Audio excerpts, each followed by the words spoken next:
Back to NHL Live. Down at AJ taking up until top of the hour. The Calder Trophy for the Rookie of the Year will be named on June 12th. The candidates are Patrick Kane of the Chicago Blackhawks, Nicholas Backstrom of the Washington Capitals, also Jonathan Toews of the Chicago Blackhawks, and he joins us here on NHL Live. Jonathan, it's Don and EJ.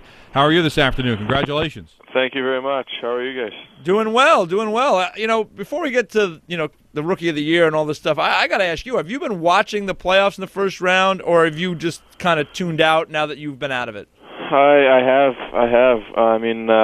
The first one or two games of the series, I wanted to boycott it a little bit. But, once it started coming down to Game 7, obviously, for a couple of these series, it's been pretty exciting. So, it's still, it's pretty incredible to watch this and those crowds. And, Washington last night and Montreal the night before, it's tough not to try and think of what it would be like in Chicago if we still hung around. Oh, I know what it would be like in Chicago. It'd be crazy. I think it would. It'd be crazy, and it would be a lot of fun. I'd be thrilled to see that. Yeah, so hopefully we'll have that chance next year. And you look at teams like Philadelphia and Montreal and Washington, teams that didn't make the playoffs last year, making the playoffs, making a splash. You have to feel the way you guys closed out the season and played at times this year that there's no reason to think that you can't be one of those teams going far in the playoffs next year. Absolutely not. I think, I was still, pretty green in a lot of ways at the start of last year.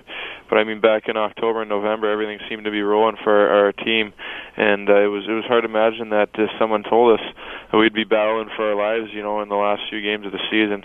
I would have, looked at them another way, but I thought, at that point we were going to make the playoffs for sure. It just goes to show you anything can happen. It's a long season, but I think next year we'll have, much more experience and motivation. A lot of young guys who don't want to waste another year and want to, get a crack at it.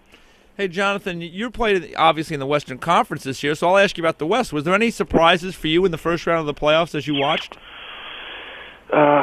Not off the top of my head. I guess I had picked that if Anaheim got out of that first round, that that they would go quite a ways. But like it just showed, anything can happen. That series was pretty incredible. Dallas played so well, but I think up until now, I think everything's gone as I would have expected it to. Did you think Calgary was going to push San Jose right to the brink like they did?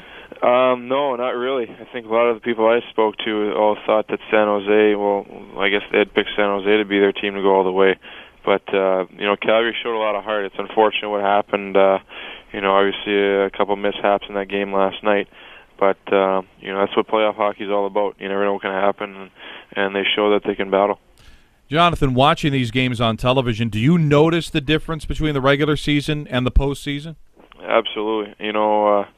I had the chance to talk with guys like Craig Adams and Kevin Adams and Andrew Ladd, and I'm sure there's a few other guys in our locker room this year that have won cups, but those are the guys that talk to the most, and just hearing their cup stories, and it's pretty incredible. And you notice it right away. I think in those first few games that the pace picks up. Even for us, we felt that we were playing playoff hockey in the last 10 games of the year, so we definitely picked up the pace, and it was the same for every team that we played against. What did you think of, I would imagine you saw some of it last night, what did you think of Philadelphia-Washington last night? It was a terrific game. It was. It's tough to say. I thought in that third period, the way Washington was playing, I thought it would go their way for sure, but it just goes to show that one break the other way, and it's game over, congratulations to Washington for sneaking into the playoffs, and I think they had a heck of a series as well. I'm sure it's special to be nominated for the Calder Trophy. Probably extra special that you got a teammate alongside of you almost getting that honor as well. Absolutely. It's kind of nice. We've done so many things together this year on and off the ice, and we've definitely helped each other through a lot of things this year, whether it's in the locker room or away from the rink or whatnot. So I think it's special for us to be in this position together, and I think we're both looking forward to seeing what happens in June. I think regardless if it's one or the other guy that wins it, I think we're both going to be happy for each other. Has there been any little razzing back and forth in the short time that you guys have known that you're nominees now about who's going to win and who's not going to win? Yeah, a little bit. I think we're both talking about different ways we can rub it in on each other if one guy wins it. But I think, like I said, bottom line is we're going to be happy for each other, and we're just happy we can represent our team in this way, and hopefully one of us takes it home, and we can celebrate that with our fans, because I think we both owe it to each other in a certain way. I think we helped each other to get where we are right now. I think you owe Patrick one still, Jonathan, though, because I remember that World Juniors with Canada and the U.S. there, and you kind of took a big prize away from him in that World Junior tournament. So maybe this is a way to maybe even it up a little bit. I guess that's one way to look at it. Unfortunately, I don't feel the same way, but yeah, no, I think we've both had our share of accomplishments in our career, and I guess this would just be one of those things. So it's one of those things. I think we'd both be pretty honored to be a part of that Calder, that club.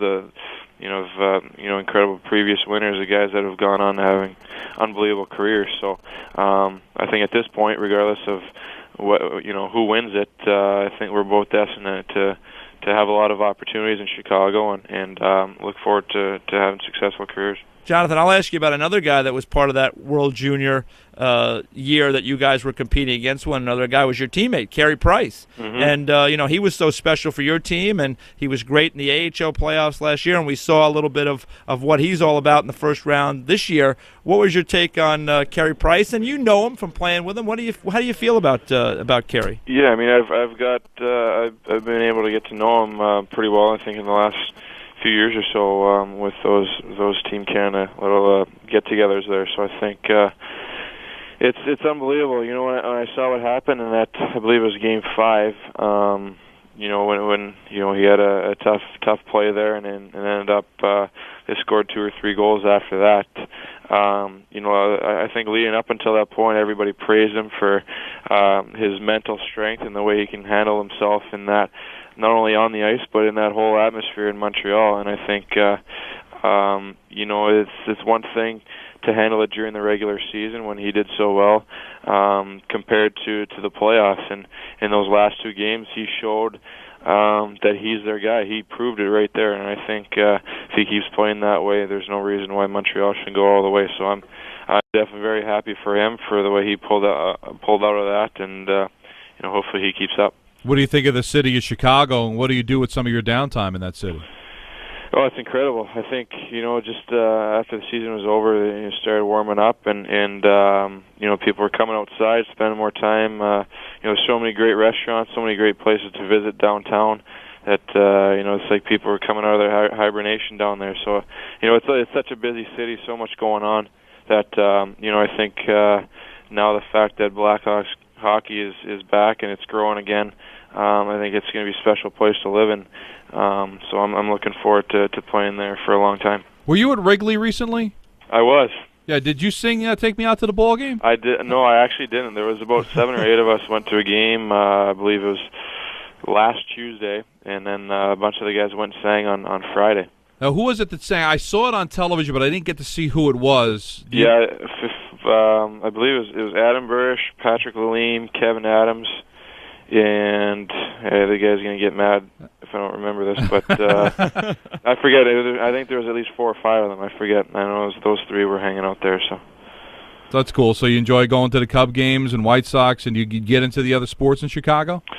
Yeah, I do. Actually, I've been to White Sox and a Cubs game and a Bulls game. I haven't been to a Bears game yet, so that's that's on my to-do list for next fall. But still haven't figured out if I'm going to be a White Sox or a Cubs fan yet. But it's an important decision. I guess something's going to stand out one of these days that'll help me make my decision. It's tough because both are in first place right now. Both are playing well. But I think you're okay if you go with the Cubs, because I think the majority of the fans there in Chicago like the Cubs. So I think that might be the safe pick. I don't know. We'll see. But thanks. Congratulations on your nomination, and we're looking forward to talking to you down the road. All right. Appreciate it.